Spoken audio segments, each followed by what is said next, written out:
Nate, this one is a list. Yeah, I work in an inbound call center. I have to get some things off of my chest. do it. Your email does not have to include your entire first name, middle name, last name, etc. Stop it with the long email addresses. Spelling things phonetically, A as in apple, etc., will save you so much time. I can't tell if you just said T, P, B, C, or D. Some letters sound the same over the phone. No, I'm not a robot. I'm not AI. I just have to say the same scripting over and over again all day long. Well, that's a red flag. Next statement. You called me. Don't act like you're annoyed that I'm asking you to spell the information I need to type in to find your account. Or if you interrupt me during my greeting because you don't want to hear about the recording disclosure or the survey, I'm going to have to fully repeat it because I have to.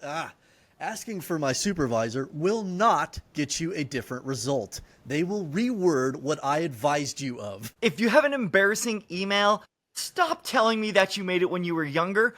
First, I don't really care. Second, it's incredibly easy to make a new email. That's so true.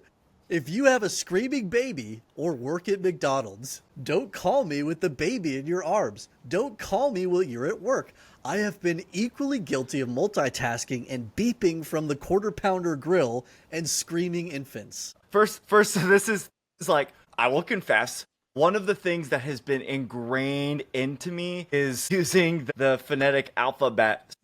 Doesn't bother me. I do it every time, and sometimes I feel like, am I irritating this person because I don't know how to do it any other way? I think that's still important. So many of these jump out to me.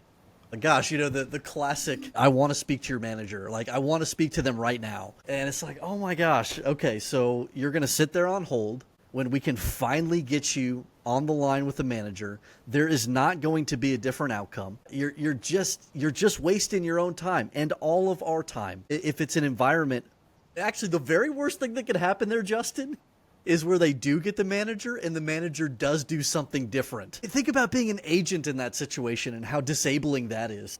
Nate, I read all of these, and the question I find myself reflecting on is, am I a bad customer sometimes? Because if we think about this, really what they're getting at is, like, we could make it a little bit easier, or think about the implication of our actions on the people who are serving us all day, every day. And so if nothing else, Nate, this is making me think about whether or not I'm going to use some of my long email addresses in the future, or more importantly, am I respecting and honoring the person that I'm interacting with? Because, they're doing this on behalf of someone. Whatever work they're doing, they're just trying to do their job.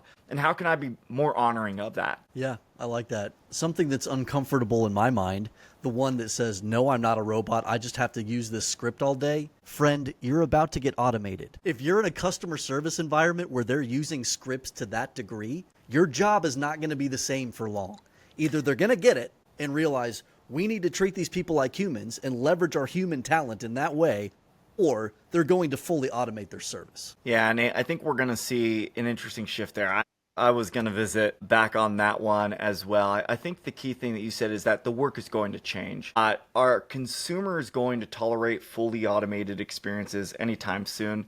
The answer is absolutely not. So even the organizations who do or have tried it are going to experience backlash. I think most importantly, maybe I'm going to spin it into a positive. Hey, those aspects of your job right now that are very repetitive and annoying, they are probably going away, and hopefully to clear up more bandwidth and capacity for you to continue to serve other people. Well said, Justin. Way to spin that.